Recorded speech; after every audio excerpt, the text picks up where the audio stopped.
We're back to the Horns Up, a Talkin' Texas podcast. Fisher, Snacks Kreider, Tosopoulos, our guest today, Heisman Trophy winner and founder of new weed strand and weed cannabis empire, soon to be Heisman and astrologer, Ricky Williams, joining the show. How are you, Ricky? Pretty good. It's pretty cool to have all these titles. Which title are you most proud of right now these days? Astrologer. That's the one I feel like where I'm making the greatest difference. Yeah. Really? Yeah. When did you get into astrology? 2004. It was when I retired from the NFL the first time, and I'd been a football player my whole life, and I was kind of lost, kind of looking for a direction. And I met this woman, and we started talking about my astrological chart, and she didn't even give me advice or tell me anything. I just knew myself better after the conversation, and I just was easier to trust myself. Did it take a while for you to not only understand astrology, but then start implementing it for other people, similar to how she implemented it for you? Like 15 years. Because I was young, and she was, my teacher, she was in her 50s. And so she had this knowledge of astrology, but knowledge of astrology doesn't mean anything if you don't have life experience to be able to make use of it. And so it wasn't until I lived more where like, oh, that's what that means. Or, oh, now I see the connection. So it took time.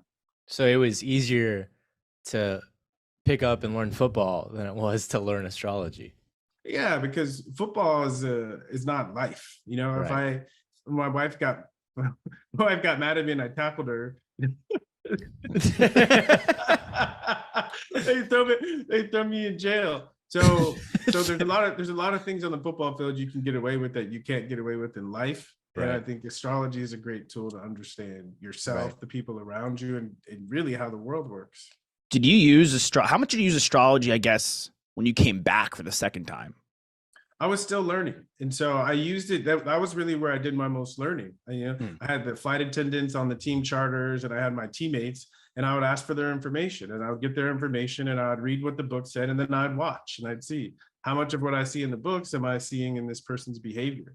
And just that experimentation for years, I finally started to pick up the pattern. Do you think there's a correlation with the astrology and how players play on the field as well? Of course. But it's like saying, because it's the way I look at astrology doesn't describe who you are. It's more like a mirror to help you understand yourself better. Mm-hmm. And so you say you have a player who's very fiery and aggressive, the kind that get into fights. If he understands that about himself, he can channel that aggression and that passion more into the sport and not so much into, getting in fights with his teammates. And I had a teammate like that, Brandon Marshall, and it wasn't astrology, but he started seeing a therapist and understanding himself better. And when he did, he was able to direct that anger into places where it would get him paid, not get him fined. Yeah. I mean, it's interesting. You see B Marsh. I mean, we saw him at the Super Bowl. He was down there, and the kind of doing great things with I Am Athlete. Yeah, exactly. The kind of person he is with I Am Athlete versus the kind of player he was perceived as is almost like yin and yang, an opposite. Yeah, that's the beauty of it. I think the purpose of life is to grow. And we all start off naturally good at certain things, and we all start off naturally not very good at certain things. And I think the quality of our life is how we attend to the things that we're not so good at. Do we get better, or do we lean into our gifts and abuse people with our vices? Are there guys in the league right now, or guys that you played with, that you're doing readings for consistently? Not yet, but I just found out that Austin Eckler is really into astrology. Right down the street. Right, yeah. Another guy down the street, dude. Exactly. So we're supposed to connect in the next week or so. And it's I find when people come to astrology when they're lost. And most football players during their careers are not lost. They know exactly what they want to be doing and how they're doing it. Where I talk to a lot of guys is when they're trying to make the transition, because when you've been a football player your whole life, most of us don't even know who else, what else we have in there. And so astrology can help people appreciate the other skills they have and think about what other professions, what other hobbies they can do where they can apply themselves and get some kind of meaningful fulfillment out of it. Yeah, but you say they're like found, but were there times that you felt that you were so defined as like Ricky Williams, the running back, that you were a bit lost? Of course. when the definition fits, you feel found. But when the definition doesn't fit anymore, that's when you start to feel lost. And for so much of my life, I put so much energy into being Ricky Williams, the football player, and I mastered that, and the biggest mistake I made was I didn't ask, what's next? I kept trying to follow a dream that didn't have any juice in it left for me. Yeah. And a new dream you have is Heisman. How'd that start? What made you really want to lean into making it a bigger brand? And you talk about like Austin Eckler, maybe incorporating him into some readings, like Alex was saying, with players. Are there players that you're looking to incorporate into that brand with you? 100%. I know I'm an old washed up running back, and it's an authentic story around cannabis, but if it's just me pushing it, it's not going to work. And I think I was a pioneer of the honest football player stoner, because there's a lot of athletes out there that are stoners, but because of the stigma, everyone's afraid to come and share their story. And so, I think I shared my story and I lived to tell about it. So hopefully it's creating a safer place for other athletes to just be honest, because there's so many athletes. And this is why I launched the brand, is because when I got in trouble with the NFL, there were no stories. There were no uplifting, positive cannabis stories. They were all negative stories. And what I actually lived is a positive one. And so I found for all the athletes, the young guys out there that are coming up, like, they need role models. And so I said, I need to get my story out there so people know that you can smoke weed and still be the best. And not only that, you can smoke weed and it can help you become a better person, a better athlete, and better at whatever you want to do. Nobody's talking about that. No, nobody is. Were you, like, while you were playing, did you feel really, really isolated in those circumstances as someone who wanted to talk openly about it, while multitudes of guys were using and continue to do that and find benefit in it, of course? But I feel like, just a tangent here a little bit, like, I feel like the only people that are outwardly talking about it are the rule setters, as opposed to the people that are in the locker rooms and actually can find the benefit of it. Did you find that, like, you felt isolated while you were going through that experience? I felt isolated pretty much my whole time in the NFL, because this conversation is just one example, but the deeper conversation is really a conversation. Well, the way we talk about it is a conversation of mental health. And in a locker room, it's perfectly fine to talk about how many girls you slept with the night before, right? There's certain conversations that are allowed in the locker room, but there's certain conversations, certain things you're not supposed to talk about. And I felt alienated because the things I like to think about and talk about are these things. I like to talk about how I feel. I like to talk about how something made me feel. I like to ask people about how they feel. That's just who I am. But in the locker room, that wasn't allowed. And even consuming cannabis, when I consume cannabis, I'm more in touch with how I feel. So it's easier to access how I feel, and it's easier to talk about it. And I think if guys, football players, if we had an easier time accessing how we feel about things, and it was easier for us to talk about them, we'd be better football players, because we wouldn't have so much stuff pent up inside. Yeah, I think, like, at least with natural, like, cannabis, mushrooms, and stuff like that, I think people really that don't use, like you're saying, the rule setters don't have a good understanding of what it can do to you. It sometimes, like what we've discussed, is like it heightens your emotions a little bit. Do for you more. Exactly. Yeah. It makes you more aware of yourself. Yeah. So if you are soul searching and you don't have a great understanding of yourself, or like a good footing of yourself, it could open some doors. Well, add a new perspective. Yeah. You said it. You guys nailed it. This is exactly. Well, talk to us a little about what it does for guys who are maybe coming off injuries, right? Rehabbing, and even guys who have experienced, concussions, like Tua Tagovailoa. Like, if he were to be treating himself whatsoever with cannabis, like, would there be some positives there for that? Well, yeah, this is a deeper question, because, there's a lot of talk and a lot of the research is done on cannabis and physical wellness, healing, especially brain trauma. But my experience, it's really mental, and there's definitely a connection. Someone who feels defeated because they keep getting hurt, their bodies are going to heal much, much more slowly. Someone who has a more positive attitude and is excited to get back on the field, right? That positive attitude allows their body to recover much faster. And, my first experience where I realized there was something to cannabis is I had a really bad game my senior year, like 2 really bad games. And I thought, for all intents and purposes, I was out of the Heisman race. And And I was going, and I came back my senior year for all of that. So my life, I felt like the world was ending, and my roommate was like, he's like, you need to chill. And he brought out his bong and he had me take a couple of hits. And that night I stopped obsessing about how shitty I played and I started thinking about how much better I can play. And the next 2 weeks I had back-to-back 300-yard rushing games.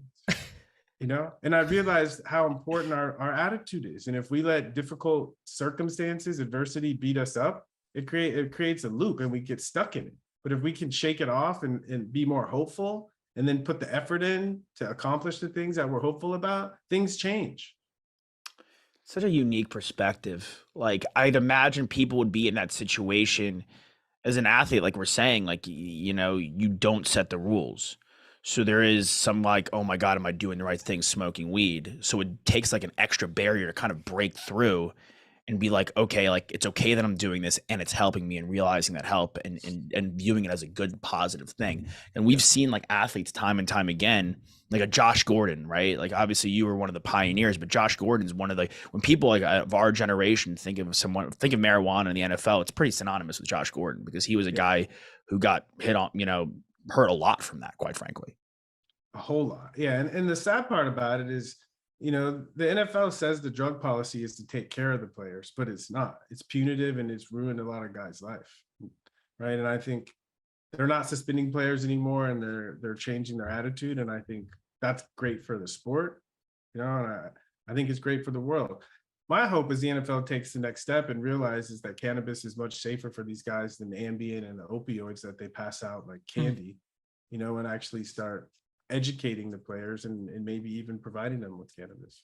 So I think part of that Heisman cannabis. Providing them with specifically, right? Yeah, one strain, one brand in particular. But I think there's so clearly like a disconnect, even the way that, like, if you mock people that are making fun of kids for smoking weed or teenagers or college kids like we did at UT, which we certainly did smoke weed at UT, like so much, like, but like the way that we think about how people mock it is like the old man being like, oh, you kids are smoking pot. Like, and I think that there's such a disconnect between like calling it one thing and then understanding like what it really is, and that there are multiple strands that do multiple different things. Like it's not just ripping a bong and then you get high and then you get the munchies. Like that's not all there is to it. And I think that like there's such a lack of understanding, and it's great that you're providing so much of that context for people with the strain and with the brand.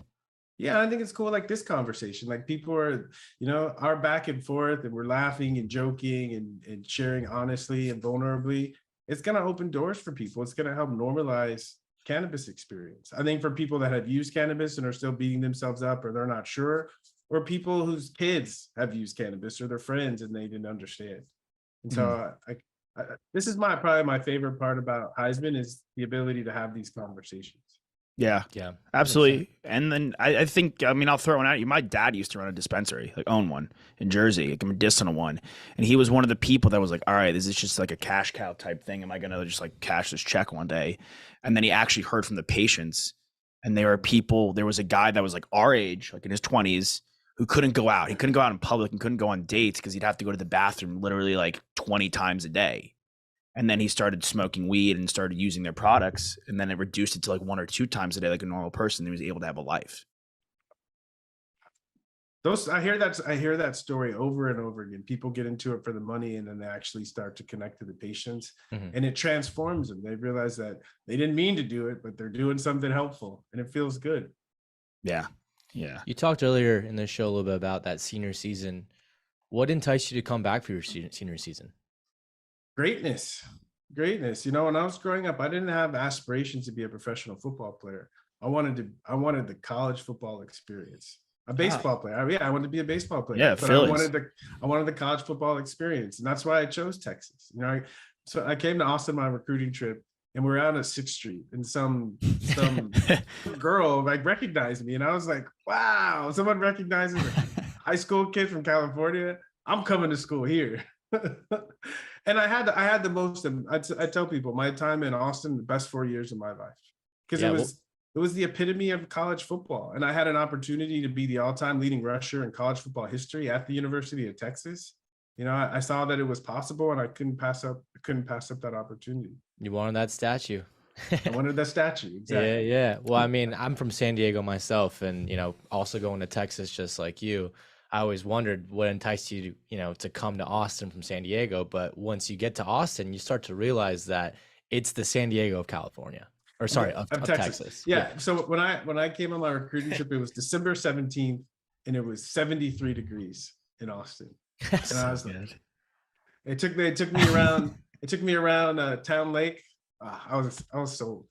Mm-hmm. Yeah. Took me to the hill country. I was like, I love this. What was like Earl Campbell like? What were some of the other, some of your predecessors like, when you were inching towards those records? Were they happy for you? Were they, in your ear? Were they kind of like, staying out of your way and letting you do your thing? I was at Texas for a long time, and so they saw it coming. And so I think it was it was easier to prepare for. One of my best friends in the whole world is Earl Campbell. Like, he did a bunch of amazing things on the football field, but as a human being, I'm telling you, he's like, he's got a heart of gold. He's just always looked out for me through the ups and downs. He's always had my back. He's always smiling, whether he's in a wheelchair, he's walking with his walker, he's playing, he's always smiling. I love that guy. And I feel, one of the best parts about being a Longhorn that I didn't even realize until after I left was the alumni. And because I did so much for the university and they're so grateful, I feel like around the world, I always have people that have my back. Yeah, well, I mean, we didn't have the impact on the university like you did, but that's partially why we were so enticed to start this show, right? Horns Up Talking Texas, because we feel so embodied by the university, and to just give back to the alumni, the fans, and give people great interviews like yourself and all the other people that have come before you on this show. Like, we felt like this was a great opportunity to reconnect, with the famous alumni and people that, want to hear from you. That's great. And also my education, like that's a whole nother piece. You went back, right? Yeah. So when I left Texas as a senior, I think I had completed 60 hours. Right. I think I'm far enough where I can't get in trouble for that. But school wasn't a priority. Football was. But after I retired from the NFL, school became the priority. And I was happy to go back to Texas, and it took me 2.5 years as a full-time student to finally earn my degree. But I'm utilizing my education on a daily basis, and it's actually just as valuable as everything I did in the NFL. Mm-hmm. Do you feel like with the academics, with what you experienced coming from out of state, and something that, I grew up in Dallas and I had the same reverence for Austin and UT growing up, as it seems like kids who are from out of state, but do you think that like UT with the campus, with the academics, with the alumni is singular, like as a university in that regard, and like really the perfect place that whether they're an athlete or a non-athlete, could want to go to from a university? Does it give everything? I think you have to, yeah, but I think pretty much every state, for maybe Wyoming, oh my God, and New Mexico and Alaska, I think pretty much every state gives you, like, has that university. Okay. But I'll say what's different is that there's something different about the state of Texas. That's my experience coming from San Diego also. I was offered to every school in the country. And so I was looking for, where can I have the best college football experience? And something about Texas and how they love football and how they love themselves. And I don't mean that in a negative way, but I feel like I'm an honorary Texan, and I definitely was treated that way. And when I broke the record and won the Heisman, I was proud of myself and my teammates, but the greatest joy was that I did something for the Longhorn family, because of what the Longhorn family gave to me. So when in my freshman year, I remember I couldn't wear enough burnt orange. I'm sure I was going to the co-op like every other day to get new gear. And I just was in love with the logo. I was in love with the Longhorn, Yeah. And I think it made an impression on me, and it inspired me to be great. Yeah. Well, I mean, in college sports, in college football, at least, winning the Natty is one thing, right? That's the top prize. But if a university puts out a Heisman trophy winner, like that's just as big to the university sometimes. And, Yeah. like we embody that so much. Like we're pulling for Bijan here to just be a finalist, and say what you will, he probably got robbed of getting a seat there. But I mean, that would have meant so much to just the Longhorn family. Speaking of Bijan, though, did you have a pretty big presence in just his entire time at Texas? Did you speak with him a lot? I did. And people say it all the time, and he's still young, but he's just a good dude. Every time I'm around him, he's always smiling. Even when he got hurt and he was going through difficult, always smiling. And I think football is so hard. When you have a guy on the team like that, it just lifts you up. And even though I wasn't on the team, it still lifted me up. And I got a chance to see him. The Doak Walker Award ceremony was this past weekend in Dallas, and I got a chance to hang out with him and Deontay and Earl. Wish Cedric could have been there, but it was a wonderful time. And as we all like sat around the table and talked to each other, there's this rich fraternity, and I feel so honored. And as an older guy, when I see the young guys come through, these past 3 years watching Bijan run, it's been awesome. Yeah. Did you talk to him at all about life outside of football? Because again, like at the top of this show, we really focused on Heisman and then astrology. Is that important? Not only just maybe Bijan, but other players, young guys on the team, when you talk to them, talking about life outside of football? It's the most important thing, because they hear about life in football all day long. And so much where I think even when I was in their place, I didn't even know that there was life outside of football. And so I think to be someone that they look up to and respect, and to prioritize life outside of football, I think it sends a powerful message. And what I tell them is, I say, even if you're Tom Brady, and you play for 20 something years, right, you're still going to have half of your life after football. And if you're not thinking about what you want to do in that other half, right, you're going to be late on that train. And so I tell them, I say, think of what you're learning in college and what you have in front of you, as it's always going to be a platform, and to think of how do you want to utilize that platform, and what do you want to do with your life? Because sometimes I think that professional sports and college sports sometimes can be a huge waste of talent. Because we learned so many skills that you need to be successful in life. How to work as a team, how to bounce back from adversity. These are valuable in life. If it's only targeted towards football, these guys are missing opportunities. Yeah, this is somewhat related to what you're saying, but Josh mentioned baseball and that being a passion of yours when you were growing up. I read that you also wrestled. Like, how important do you think it was to play different sports as you grew up, not only to become an excellent football player, but also being an excellent person and striving to be that? Yeah, I think especially sports competition, it makes things difficult. And whenever we deal with difficulty, we grow, or at least we have the opportunity to grow. And I think sports is like forced difficulty, and it's contained, so you can grow and you have coaches, so you have support, and so you can make mistakes, right? You can do things in a context where you can learn much more quickly. You can advance that process. And so I think, because the skills I had to learn as a wrestler, as a baseball player, as a football, we're all different, right? But there are all different ways that I was squeezed that forced me to improve, get better. Yeah, a couple more for you, Ricky. On the topic of cannabis use, I mean, we bring up wrestling. Football is an ultimate team sport, but wrestling, swimming, stuff like that are very individualized sports. Yeah. Michael Phelps caught a lot of flack for his cannabis use, but for a sport that's so almost seemingly lonely sometimes, you talk about the mental aspect. Do you think that's even a bigger impact on like an individual sport? So I think the mental impact on an individual sport, and I think it's sport, but it's specifically when you're playing at a certain level, right?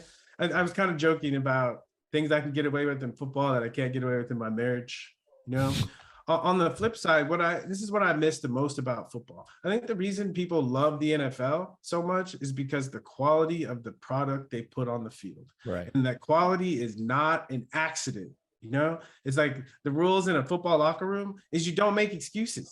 You don't, right? You have a job to do. You get the job done. If you don't, well, the coach says, well, get your ass out of here and we'll get someone here that will, right? And so it's like the pressure forces excellence. Mm. Sports is excellence, you know, and that's something that I do try to bring over into my marriage, into my relationship with my kids. Is like, listen, I'm not going to beat you up. There's nothing wrong, you know, but we can always work to get better. You know, we don't need excuses, right?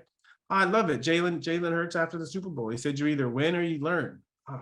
See, Yeah, that's great. like we say that Even if in he's a Sooner. sports, yeah, right. We say that, and in sports, if we don't follow it, we get cut, right? But in life, people are always pointing fingers and making excuses. Right. And so, you know, that's something that I'd like to see cross over from the sports world into the real life, is that, you know, we're all playing, right? And we either win or we learn. And if we keep moving like that, we're all going to be good. Love it. So as an astrologer, well, I was gonna have you maybe guess our signs, but we don't need to do that. You have to meet us again. Yeah, when we meet in person, we can do full readings, and we're excited about that. But you were telling us you have an app. Yeah, because as an astrologer, you know, I do hour and a half sessions. I can only do so many sessions, and so I figured, how can I get this information out to more people? And so I created an app, and it's called Lila, Lila. It's on the App Store. We're not on Android yet. But I mentioned earlier, I went back to school and got an education, and I'm using my education in starting a business, and it's been fun. It's a passion project of mine to do what I can to share what I've learned, and I just want to share that with everyone. It's really cool, give people insight into themselves and people in their lives. What would you like if I were a user on the app? Like, what am I getting when I download it and I'm check it out? Yeah, so it's perspective. You know, it's like we all grow up and we get our parents and our friends' perspective of who we are. Yeah. Right? And sometimes it's close, sometimes it's way off. And I found the closest thing to acknowledging the parts of myself that I noticed that no one else can see was astrology. And so, you know, it's this amazing moment when I'm talking to people and I'm looking at a chart, a 2-dimensional diagram, and I'm saying things that they've only thought in their own mind. It like gives them permission to take those thoughts more seriously. Yeah. And so it's kind of like when we were talking about cannabis, it amplifies our internal state so that we can have a better sense of it. And then another thing about astrology, and it has a bad reputation. People talk about prediction, like you can predict what's coming.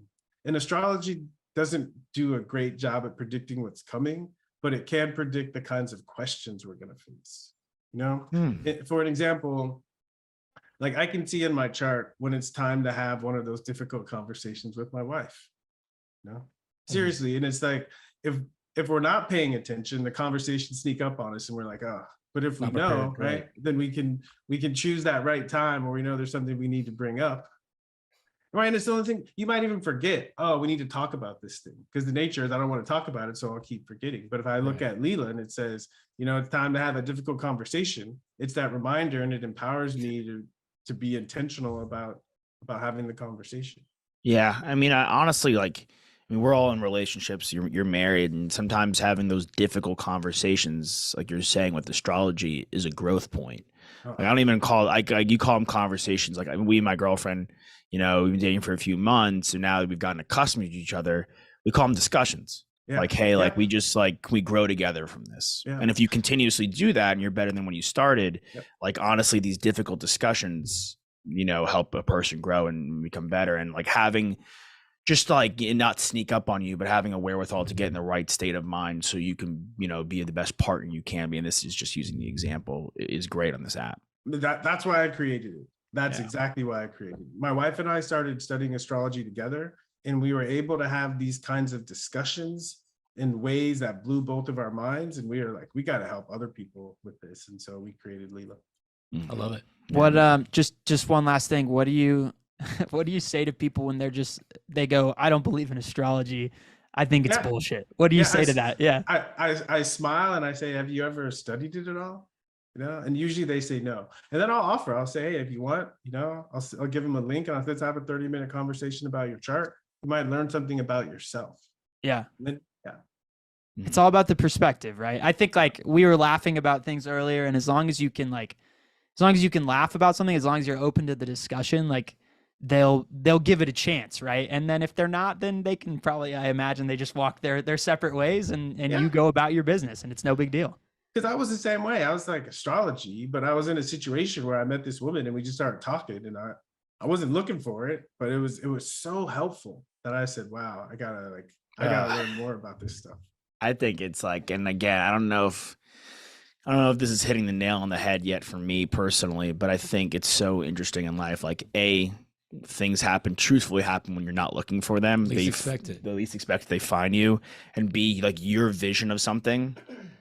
Like, I used to be a party like planner type thing in Los Angeles with like, you know, weddings and mitzvahs and stuff like that. Party animal party planner. Turn party, exactly. I took my UT experience to the streets of LA, and I would always tell people, I'm like, take your vision of what this could be and ditch it, because you're gonna miss out on what it actually is. Mhm. Oh, well said.